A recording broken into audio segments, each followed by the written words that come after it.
भगवान श्री कृष्ण ने जब मोहिनी रूप धारण किया तो उनके सौंदर्य पर 33 करोड़ देवता मोहित हो गए। सभी देवताओं ने मन में यही कामना हुई कि ऐसी सुंदरी उनकी पत्नी बन जाए, परंतु केवल एक देवता ऐसे थे जिनके मन में मोहिनी के प्रति इस तरह का भाव नहीं आया। वे थे सूर्यदेव।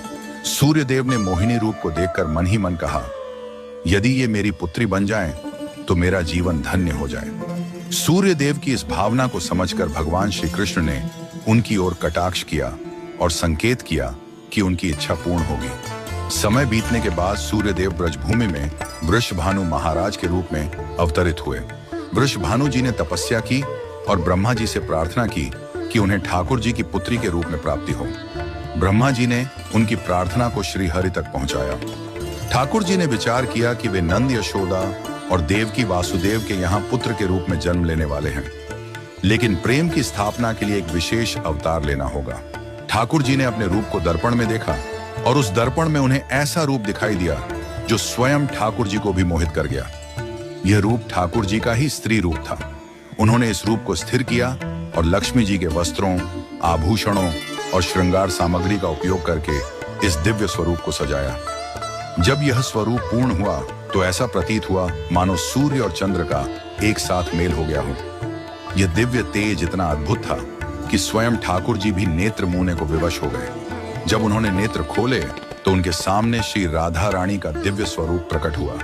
श्री राधा के प्राकट्य का समय सुबह 4 बजे का था, जो ब्रह्म मुहूर्त का समय है। भगवान के अन्य अवतारों का प्राकट्य दोपहर 12 बजे या रात्रि 12 बजे होता है, परंतु राधा रानी का जन्म ब्रह्म मुहूर्त में हुआ, जो नए दिन की शुरुआत का प्रतीक है। यह इस बात का संकेत था कि प्रेम का प्रकाश संपूर्ण विश्व में फैलने वाला है। राधा रानी के अवतरण पर वृषभानु महाराज और कीर्तिदा माता के घर उत्सव मनाया गया। सभी गोप गोपियां ब्रजवासी आनंद में झूम उठे, लेकिन एक अद्भुत घटना ने सबको चकित कर दिया। राधा रानी अपनी आंखें नहीं खोल रही थीं।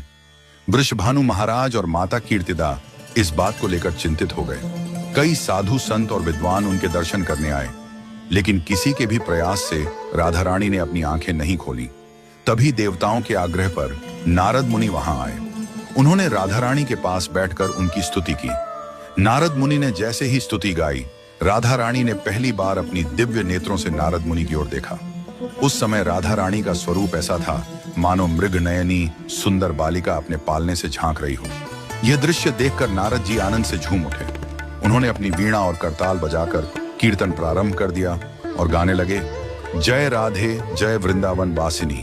वृषभानु महाराज यह अद्भुत दृश्य देखकर भाव विभोर हो गए। उन्होंने राधा रानी को प्रणाम किया और स्वयं को धन्य माना। उन्होंने अनुभव किया कि उनकी पुत्री कोई साधारण बालिका नहीं, बल्कि साक्षात देवी हैं। इस प्रकार श्री राधा का अवतरण प्रेम की स्थापना के लिए हुआ। ठाकुर जी ने ज्ञान, धर्म और वैराग्य की स्थापना के लिए कई अवतार लिए, लेकिन प्रेम की स्थापना के लिए श्री राधा का अवतरण हुआ।